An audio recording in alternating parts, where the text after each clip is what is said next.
Eu vou tirar da frase da Alicia o famoso, porque tem um estuprador não famoso que também não está dormindo em paz, que é o Ricardo Falco, que é o outro condenado a 9 anos de prisão na Itália pelo mesmo crime do Robinho, que está solto.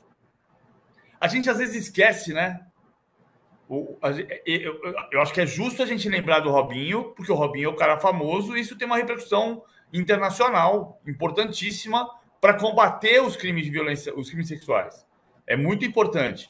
A visibilidade do Robinho vai ajudar a impedir, a educar muita gente. Mas o Ricardo Falco está solto.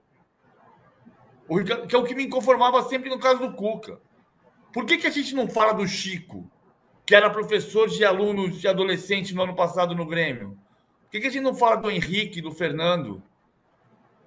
O Ricardo Falco está solto.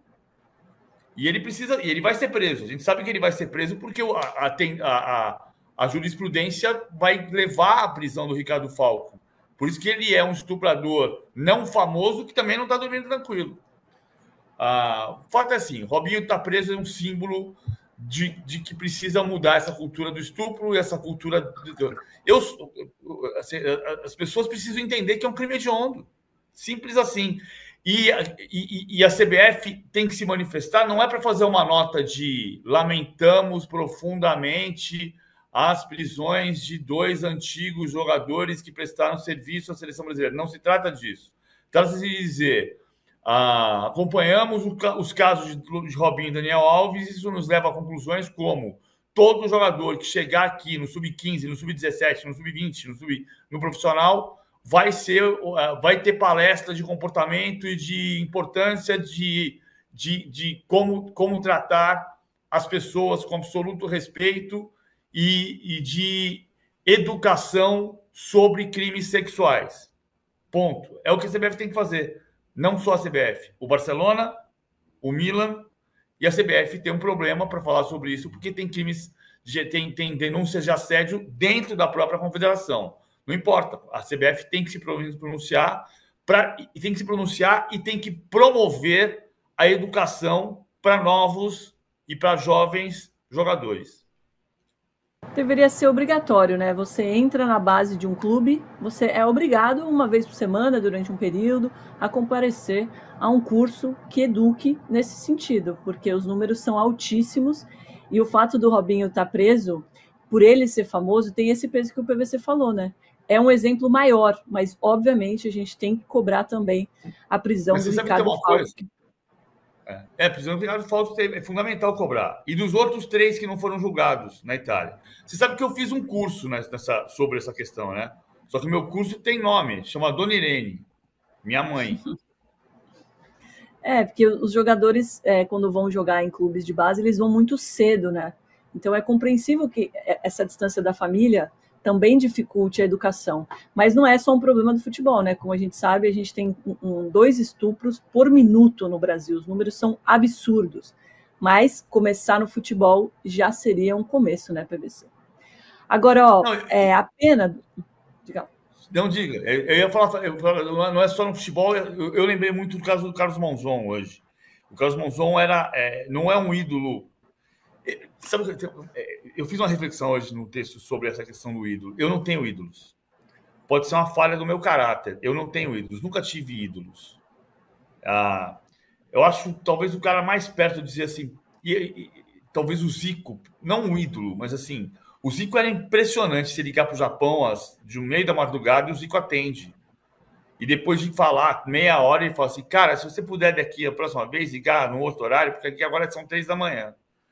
Então é impressionante a capacidade de ser atencioso do Zico. Mas eu sempre refleti muito, por que a gente tem por ídolo um cara que... Ayrton Senna, porque ele dirige bem um carro de corrida? Um ídolo, na minha cabeça, no meu coração, nunca foi isso. Eu sempre tive assim, um jogador que joga muito bem. Eu tenho uma história com o Pelé, de que eu vi do Pelé atendendo maravilhosamente uma menina de 5 anos de idade com seu pai, que eu me comovo toda vez que eu conto essa história. Mas a gente sabe que o Pelé cometeu erros na vida privada dele, né? O caso clássico, Sandra Regina, filha, que ele não reconheceu. E a família vai apontar uma série de razões para isso, enfim. Ele era um ser humano e errava. Um caso que é muito famoso, eu enrolei tudo isso para dizer, o caso que é muito famoso, mas que não era da minha geração, e que era o Carlos Monzon. O Carlos Monzon foi um extraordinário pugilista, que foi ídolo nesse sentido que eu não reconheço, na Argentina, de quem gostava de boxe, que não é meu caso. E o Monzon foi preso por feminicídio em 88, por atirar pela janela a companheira dele, que era a atriz uruguaia Alicia Muniz. E ele foi condenado a 11 anos de prisão. E ele morreu enquanto estava preso. Na verdade, ele teve uma saída autorizada e quando voltava para o presídio dirigindo seu carro, teve um acidente automobilístico e morreu. E ele morreu durante o período da prisão. E ele foi uma referência no esporte que depois ficou marcado, o Mike Tyson. Por que tantos grandes atletas que saem do anonimato por estrelato acham que pode tudo? Se é que esse é o diagnóstico certo. Mas por que acontece com tanta gente? A gente está falando de casos muito fortes no Brasil. Há outros casos fora do Brasil, Mike Tyson. Mas hoje, nesse momento, o foco é o Brasil, que são dois casos importantíssimos, Daniel Alves e Robinho, sem contar o escândalo de Berna, que a gente já tratou, de Henrique, Chico, Fernando e Cuca. E eu falei o Maílson Senna ficou chocado aqui no nosso chat com esses números que eu passei. Eu sei que parece estar errado, né? Mas é isso mesmo, o Brasil tem 822 mil casos de estupro a cada ano, o que dá 2 por minuto. É um absurdo. Esse é o nível. É tão absurdo que parece mentira, né? Mas é isso. Obrigada aí pela mensagem no chat, obrigada pelos likes. Vamos falar sobre a pena dele, porque pode regredir para um regime semiaberto quando o Robinho cumprir 40% da pena. Ou seja, depois de 3 anos e 7 meses, mais ou menos, ele pode ser liberado para cumprir um regime semiaberto, ou seja, ele pode sair da prisão, pode trabalhar, e aí poderia voltar só para dormir à noite. Esse modelo se aplica a qualquer réu primário por crime hediondo, como é o caso de estupro ou assassinato, mas claramente condicionado a um bom comportamento, né, para que isso aconteça. Ele, nos últimos 2 anos, PVC, já tinha sido condenado, né, pela justiça italiana, mas ficou por aqui em liberdade. A gente viu algumas matérias contando como é que era a vida dele. Era uma vida muito boa para quem estava condenado por um crime hediondo, né? Então, até o que a gente falou 2 dias atrás, quando a gente trouxe nossa correspondente de Brasília, que falou sobre o escândalo que se tornou para os ministros do STJ o churrasco no CT Rei Pelé, em que o Robinho participou. Mas aquilo era muito a ponta do iceberg. Aquilo foi um momento em que o Robinho foi levar o filho para um treino, tinha o churrasco e ele ficou para o churrasco. Mas ele está fazendo isso faz 2 anos.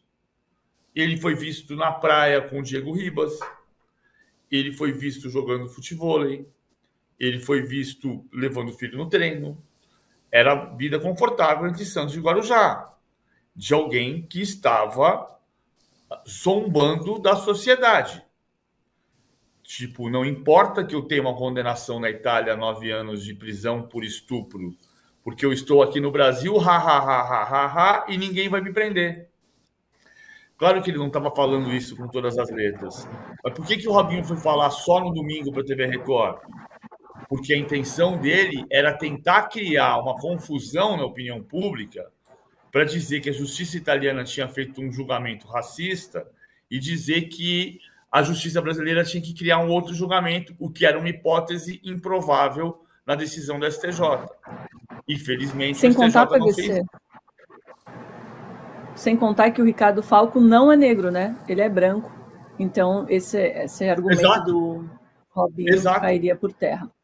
Você já está vendo aí a Gabriela Brino na sua tela, ela que fica em Santos, então tem mais bastidores dessa prisão do Robinho, que rolou ontem à noite. e também detalhes da reação da cidade de Santos a essa prisão. Gabriela, bom dia para você. Bom dia, Domi, bom dia, PVC. Vou até puxar um pouquinho antes, que eu vi que vocês estavam conversando sobre a situação do Robinho indo ao churrasco, e isso ter sido um pouco determinante perante ao STJ, né?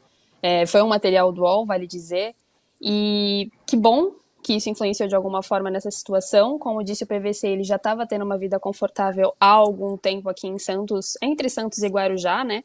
Só contextualizando, ele mora em um condomínio no Guarujá, bem luxuoso, que custa bilhões realmente para estar morando por lá. Neymar tem casa, alguns famosos têm casa por lá, mas ele era utilizado de forma mais pontual para final de semana e feriado, e a vida normal dele ocorria em Santos, onde, como o PVC disse, estava em futevôlei, estava em churrasco, estava em, enfim, situações do dia a dia de uma pessoa normal, com dinheiro para gastar, e era essa situação que ele vivia aqui em Santos. Ele era visto jogando futevôlei aqui em uma arena na frente da praia, perto da casa dele.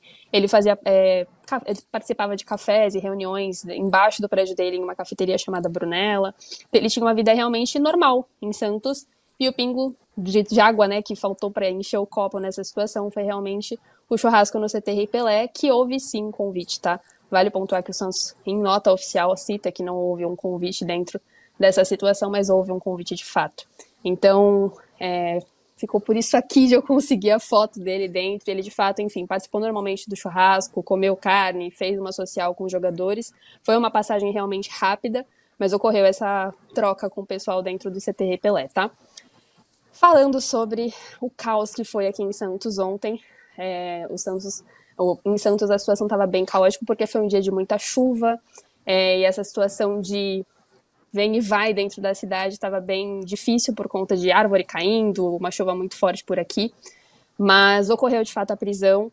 Pelo que eu tinha apurado, ele tentou, né, enviar o habeas corpus para o STJ e foi negado, e assim que foi indeferido, soube que ele estava disposto a se entregar e facilitar essa situação, até para ficar uma situação mais confortável visualmente perante a mídia, né?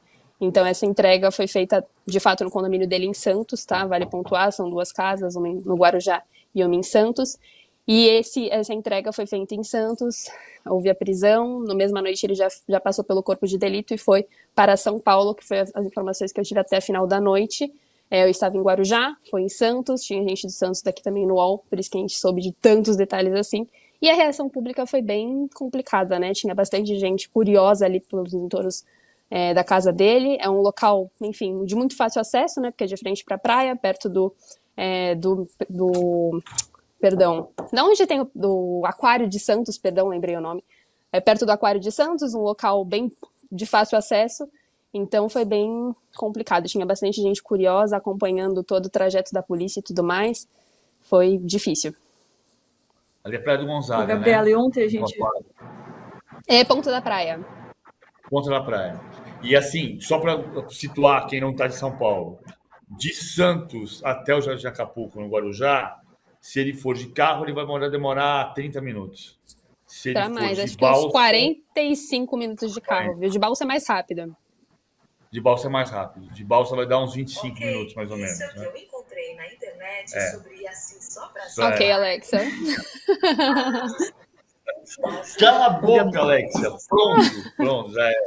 Desculpa, hein, Alex? Gabriela, tem alguma informação de bastidor do Santos? A gente conversou até ontem aqui no programa sobre a questão do Barcelona, por exemplo, que tinha tirado o Daniel Alves da galeria de ídolos do site, mas depois colocou de novo e falou que não vai se posicionar enquanto o crime não for condenado em última instância. No caso do Robinho, a gente já tem a condenação em última instância. O Santos vai fazer alguma coisa quanto a isso? Então, estou apurando essa situação, Domi, porque a questão agora, me perdoem por eu levantar rapidinho, eu estou aqui em um cantinho e eu vou ter que abrir a porta, mas 2 segundinhos. Então, eu estou apurando essa situação do Santos, porque o que acontece agora?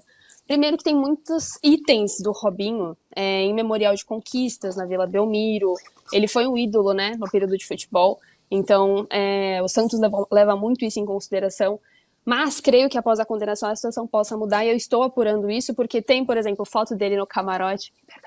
Tem foto dele no camarote, por exemplo, da presidência do Santos na Vila Belmiro, imagino que isso mude, tem muitos itens dele dentro da Vila Belmiro, como ídolo, imagino que isso também possa ser levado em consideração. Então eu estou em cima dessa situação para entender como o Santos vai encarar isso, se vai separar de fato o condenado do jogador que brilhou dentro do Santos, se vai levar em consideração somente a condenação, o que de fato poderia acontecer, né, já que foi um crime muito sério, envolvendo um nome muito forte dentro do Santos. Então vou ficar em cima dessa situação e qualquer nova atualização vou subir matéria no UOL ou vou conversar com vocês aqui com o pessoal do De Primeira. Mas inicialmente o que eu tenho de informação é que a situação foi bem agravante dentro do Santos. Todo mundo ficou bem tenso ao saber, principalmente porque a situação do churrasco foi também levada em consideração e foi dentro do CT, né?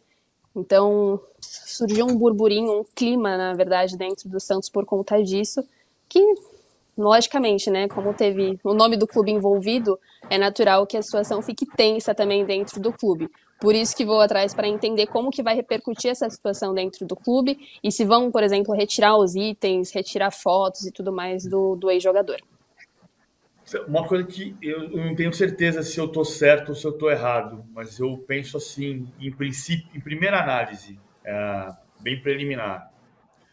Eu acho que no Memorial, o Memorial é um espaço pequeno, mas lindo, muito bem cuidado.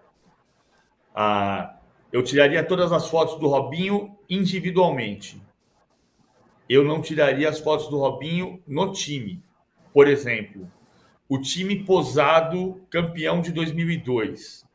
Isso é a história do Santos. Fábio Costa, Maurinho, Alex, André Luiz e Léo, Paulo Almeida e Renato, Elano, Diego, Robinho e Roberto, que jogou primeiro. Essa foto é do Santos, não é do Robinho. Eu manteria. As fotos do Robinho, individualmente, ele não é um ídolo. Não existe mais a possibilidade de tratar o Robinho como um ídolo. Ele é um criminoso. Então, as fotos do Robinho individualmente estão fora. Coletivamente, eu acho que elas não representam o Robinho. Elas representam o Santos Futebol Clube. Justo. O Santos está Desculpa, o Santos está tentando desvincular há algum tempo o Santos e o Robinho já tem algum tempo. Por exemplo, tem um documentário que o clube ia produzir relacionado a 2002 e, pelo que eu apurei dentro desse documentário, estavam se desgastando para falar sobre o Robinho por saber dessa condenação em terceira instância. Na última instância, desculpa. E ele ainda não havia sido preso, né? Esse documentário foi feito ao longo do ano passado, ainda está sendo produzido, e houve um desgaste quanto ao tema Robinho. Então o Santos tem essa noção de peso desde a condenação em última instância, tanto que teve o período que o Santos tentou repatriar o Robinho na gestão do Orlando Rolo, né? E houve uma confusão muito grande em relação a barulho de patrocinadores, para retirarem o nome dos patrocinadores, para não se vincularem ao caso Robinho. Isso ainda não havia tido a condenação em última instância, vale reforçar. Mas desde então, desde o barulho de patrocinadores, desde o desgaste com a imagem do clube relacionado a Robinho e da quase contratação que ocorreu, tem foto dele com a camisa do Santos com patrocinadores recentes de 4 anos atrás. Então foi um desgaste muito grande e desde então as gestões seguintes tentaram dar uma afastada da imagem Robinho em relação ao Santos, e isso também ocorreu recentemente com essa produção do documentário PVC. Acho que você foi muito bem na sua colocação, PVC. Acho que seria esse o caminho, né? Fotos individuais desnecessárias, as fotos que representam os clubes podem ser tiradas. Queria repassar as perguntas para você que está escutando a gente. O que você acha? Você concorda com o PVC que assim seria o melhor caminho? Agora ele está num presídio que chama Tremembé, mas é conhecido como o presídio dos famosos, porque são enviados para lá condenados que têm algum tipo de fama, ou pelo crime, né, por ser um crime muito midiático, ou por ser uma pessoa famosa. Passaram por lá, por exemplo, a Suzanne von Richthofen, que ficou muito famosa por matar os pais em 2002, e também o Edinho, PVC, o filho do Pelé, que ficou lá por lavagem de dinheiro. E envolvimentos com tráfico, o Edinho dá depoimentos, vou separar as coisas, tá? Bem separadas. O Edinho dá um depoimento muito emocionado sobre o que ele passou e sobre ele jurar a inocência. Então, é bom separar as coisas. E o Edinho conta uma coisa que é muito importante da relação dele com o pai, que o Pelé visitava o Edinho lá e houve uma aproximação muito grande entre o Pelé e o filho no presídio.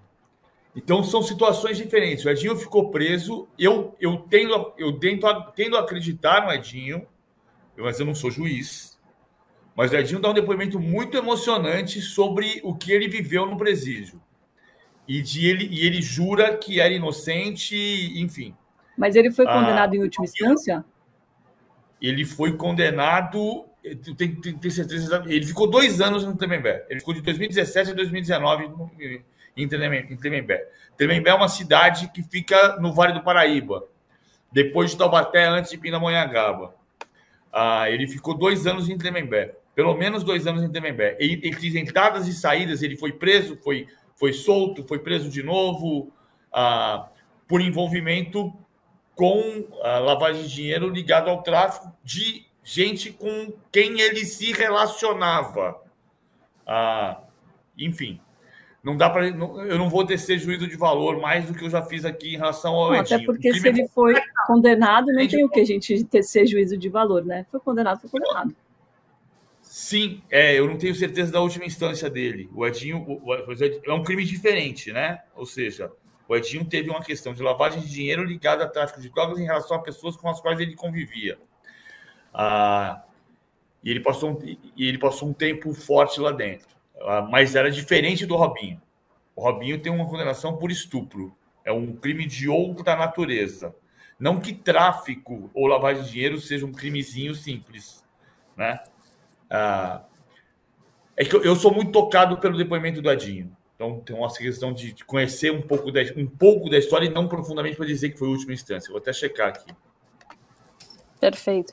Agora cabe a nós tentar entender como que vai ser esse processo de prisão do Robinho, né? Se ele de fato vai dividir cela, se vai ser uma cela especial, de repente, porque, como eu disse, o PVC foi um crime hediondo, e por mais que seja uma prisão de famosos, como disse a Domi, acredito que tenha um tratamento mais rigoroso em cima dessa questão.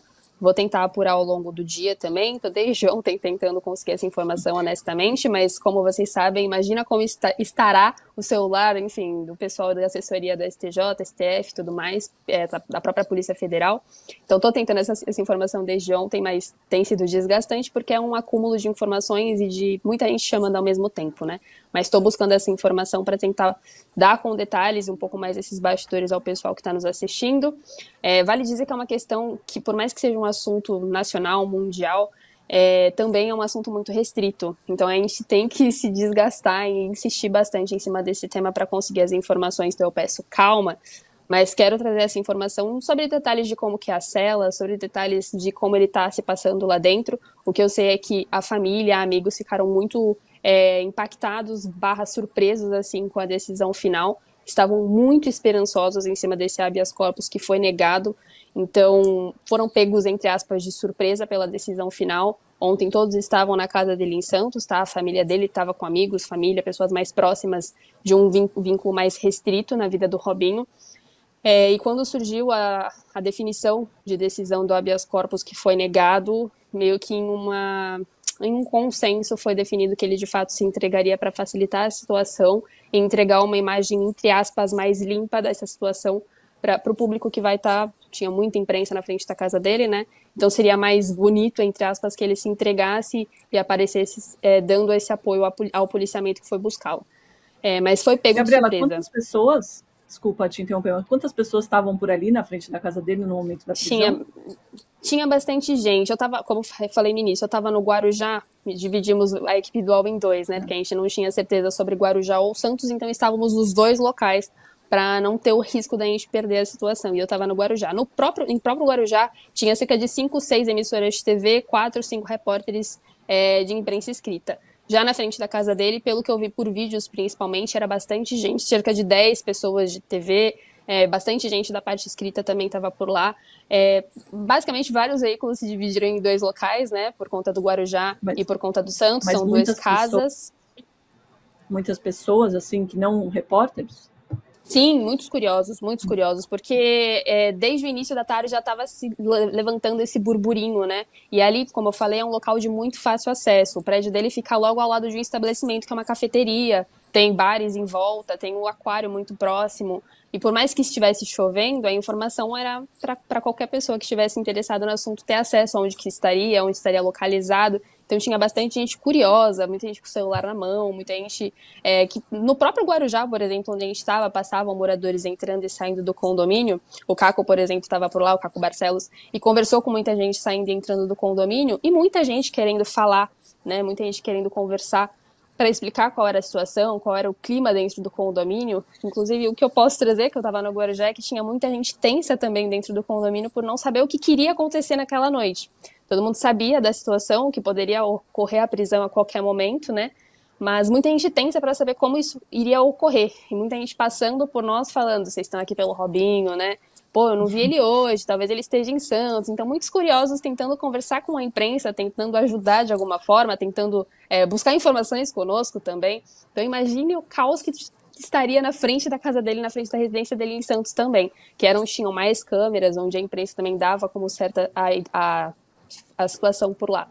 Então, eu tentei correr para lá, mas não cheguei em tempo por causa da chuva, Domi. Meu Deus do céu, vocês não têm ideia do quanto choveu aqui em Santos. E aí eu tive a oportunidade de me deslocar e o deslocamento foi mais difícil. Cheguei um pouco depois. Mas que bom que chegou e que bom que a gente tinha a nossa equipe lá. Gabriela, muito obrigada pelas informações. Eu vou te liberar, que eu sei que o dia vai ser longo aí de apuração. E até semana que vem, provavelmente, com mais dados sobre essa questão. Fechou. Muito obrigada pela oportunidade. Um beijo para vocês. Bom programa, Domi e PVC. E precisando de alguma coisa, estou por aqui. Agora eu vou correr lá para frente da casa dele para saber se está tendo alguma manifestação, como que está a movimentação por lá, e trago informações mais para ao longo do dia, tá bom?